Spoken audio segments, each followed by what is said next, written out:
Ladies and gentlemen, this did not happen by accident. Last night, every major network cleared prime time. I mean, cameras ready, anchors locked in, producers sweating. They were bracing for a crisis, a shock, maybe even war. That was what they were told to expect. That's what they wanted. And this is exactly why they couldn't look away, because once the switch flipped to live, there was no escape hatch. Donald J. Trump, he walked onto that stage knowing something that the media didn't want the public to hear. And knowing the networks were already trapped by their own expectations, they actually thought that they were about to feast on chaos. But instead, they were forced to broadcast something that was far more dangerous to them. Results, inflation data, economic momentum, prices cooling, a narrative that they've spent months trying to bury, suddenly delivered straight into America's living rooms, unfiltered, uninterrupted, in prime time. No panels, no spin, no emergency cutaway. And you could feel the panic because this wasn't just a speech. This was a setup. A live TV ambush that flipped the power dynamic on its head. The same critics who swore that the economy was collapsing, they were suddenly watching their own talking points fall apart in real time. With inflation numbers backing them up, they expected bad news, but what they got was exposure. And by the end of this video, you're going to understand exactly why this moment matters and why the media is more rattled by this particular situation than they're willing to admit. Make sure to hit the like button and subscribe to the channel. Folks, here's the part that the media will not admit out loud. Once a sitting president requests primetime coverage, the networks don't really have a choice. This isn't some podcast. This isn't a rally stream that they can ignore. This is the Oval Office muscle memory of American television. Red lights go on, schedules get wiped, anchors sit up straighter. In this particular case, guys, they thought that they knew why. Now, there was chatter behind the scenes about escalation, about Venezuela, about something serious enough to justify clearing the decks. That expectation is exactly what locked them in. Because if you don't carry a potential crisis live and it turns out to be real, you're finished. So they committed fully. Cameras rolling, graphics ready, analysts standing by. What they didn't realize was that once Trump took that slot, control shifted, not to the producers, not to the anchors, to the man behind the podium. And at that point, backing out was just awkward. It wasn't even just awkward. It was impossible. You couldn't just back out of this. And this is where the setup began. And so this whole thing only works because of one fuel source: speculation. Over the days that were leading up to this address, whispers spread fast. Venezuela, military action, escalation. These folks were expecting World War III. Enough smoke to make producers nervous, and the nervous producers chase ratings. That's the dirty secret. Conflict sells, always has, probably always will. So, legacy media, they did what it always does. They leaned into the possibility of disaster. The key word, operative word, was possibility. Now, panel speculated, commentators hedged, even some voices on the right repeated the rumor with these caveats. And that's what inflated the moment. And so by the time President Trump stepped up, the expectation wasn't policy, it was chaos. That expectation created the trap, because once millions of Americans tuned in expecting a crisis, the networks couldn't suddenly say, never mind. They had already rung the bell, which meant Trump didn't need to promise drama. He just had to deny it. And when that realization hit, when it became clear that this wasn't about war at all, the media had already done the one thing that they never wanted to do. They just handed him the stage. Now, there is a very specific moment when a live broadcast turns from anticipation into panic. It's not dramatic. There's no siren. There's no chyron screaming, breaking. It's the quiet realization that the script everyone prepared for isn't happening. Trump began speaking. No war language, no escalation cues, no emergency framing.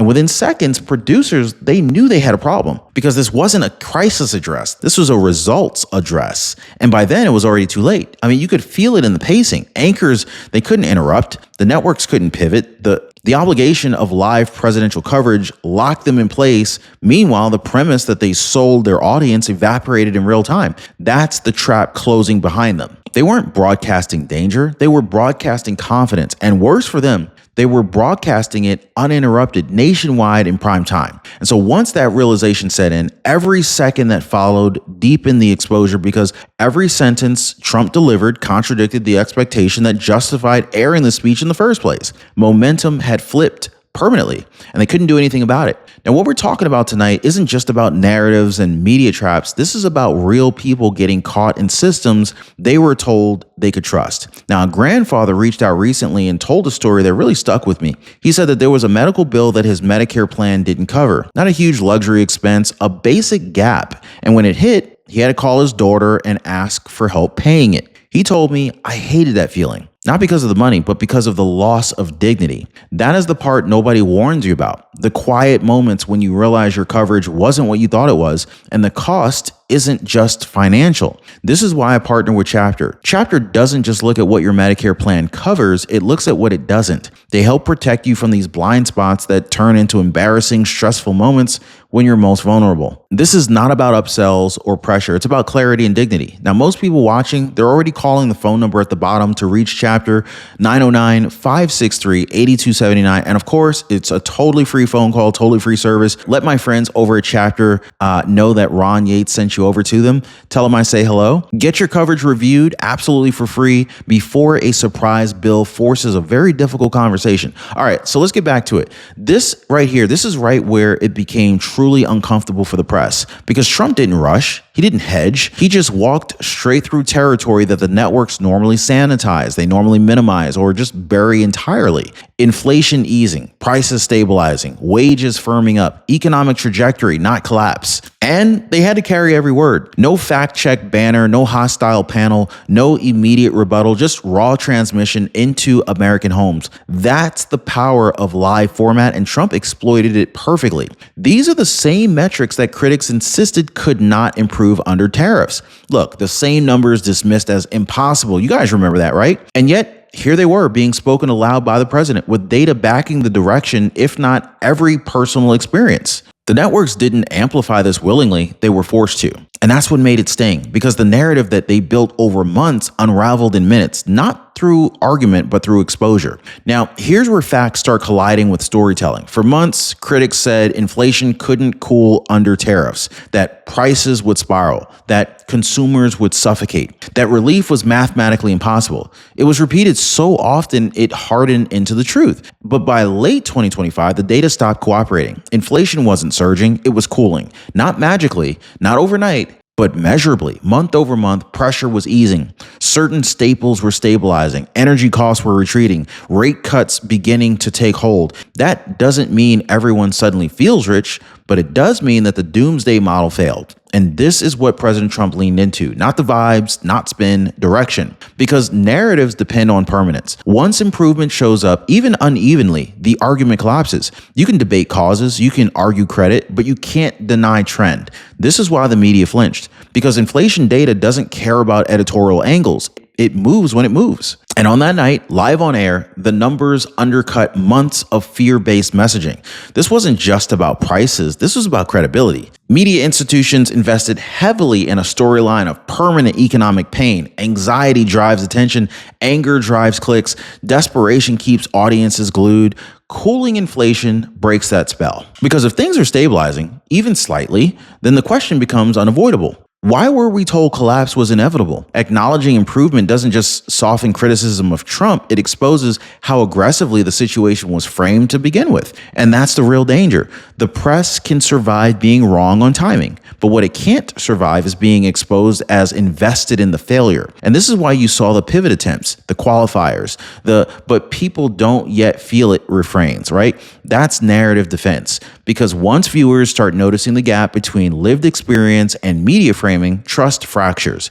And on live television, that fracture widened. And so this line, it bothered critics more than almost anything else he said. Stronger than you feel. Because on the surface, it sounds dismissive, but structurally, it's accurate. And this is why it was dangerous, okay? Economic sentiment always lags reality. Inflation trauma sticks. People remember $6 eggs longer than they notice $3 eggs. Rent spikes burn into memory even when prices flatten. And the media reinforces that lag by replaying fear long after the conditions have begun to stabilize. And so Trump wasn't denying the pain. He was pointing out the timing. The economy economy can turn before confidence does. Metrics recover before psychology does. That gap right there between data and emotion, that's where the narrative lives. And the press has occupied that space aggressively. So when President Trump said stronger than you feel, he was challenging the emotional framing without disputing people's experience. That's a surgical move right there. It reframes the debate away from collapse and toward recovery without promising instant relief, and live with no interruption. That reframing landed. So once the economic framing was established, Trump shifted gears. This is where expectations finally inverted. So what was supposed to be a crisis address, it became forward-looking dominance, economic boom language, long-term positioning, America first momentum, not panic, posture. He talked about trajectory, not apology, about what's coming next, not what's falling apart. That is a subtle but very powerful signal, confidence in continuation, and it caught the media flat-footed. They were prepared to dissect damage, not momentum, to manage fallout, not project strength. So instead of reacting, they were forced to sit with it. This is when the speech stopped being defensive and it became declarative. The moment it turned into a victory lap, not because everything's perfect, but because the direction favors him. And that shift is what made the complete setup right there. This is where the contrast sharpened quietly. Trump didn't need to repeat Biden's name over and over and over. Biden, Biden, Biden. No, he didn't need a shouting match with the past. Instead, he let the timeline do the work. By talking about what was inherited versus what's changing, he framed economic pain as a starting condition, not a permanent failure. Inflation wasn't treated as a mystery, it was treated as residue, something that could be worked through and not ignored. And so that matters right there because it avoids sounding defensive. So rather than arguing about blame, Trump positioned improvements as engineered, deliberate, policy-driven, tariffs, rebates, production, leverage. So whether critics like the methods or not, the implication was clear. This didn't happen by accident. And by refusing to dwell on Biden directly, Trump denied the media an easy conflict hook. There's no back and forth, no headline war, just contrast. That restraint forces critics to either acknowledge progress or argue against outcomes, and neither option worked cleanly in real time. So live television is basically like a cage, especially for the people used to controlling the frame. So once a president's speaking live, networks lose their usual tools. No cutting away without backlash, no immediate expert panels, no overlays screaming dissent. They're stuck. They got to just let them talk. This is why this moment mattered. The media couldn't interrupt, contextualize, or soften what was being said. They had to transmit it as is. And post hoc spin never lands the same. Once millions of viewers hear a message uninterrupted directly from the source, later reframing feels defensive, reactive, too late, right? This is the risk of live exposure. This is why the networks usually dread it unless they expect damage. This time, they miscalculated because the power of uninterrupted delivery isn't persuasion, it's presence.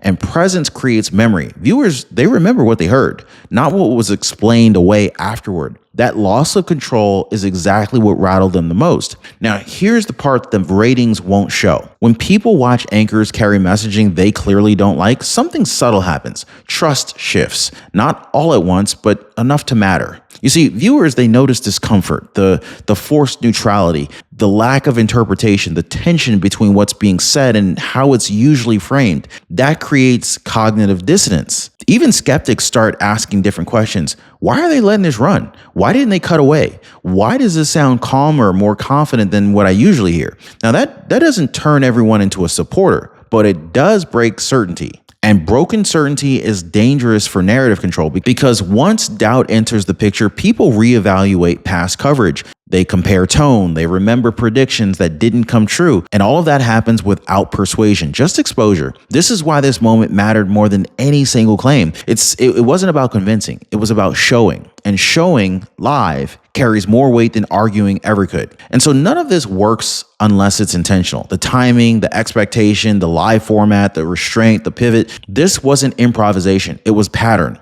Trump has done versions of this before. Let opponents overhype disaster, let the media chase panic, then step into the vacuum with calm, control, and contrast. That's not random. That is recognition of how modern media functions. He sees patterns and how it fails under pressure. This moment signals something bigger. Future confrontations, they won't happen on the media's terms. They're going to happen in formats where interruption is impossible and spin comes too late. That's the real takeaway. Not whether you agree with every claim, not whether prices feel perfect yet, but who controlled the moment and who lost it. Because once you see the pattern, you can't unsee it. And the networks, they know it. So they incited chaos, they got exposure. They thought that they were setting the trap, but instead they walked into it live in prime time in front of the entire country. Like, subscribe, share this video. We'll see you next time.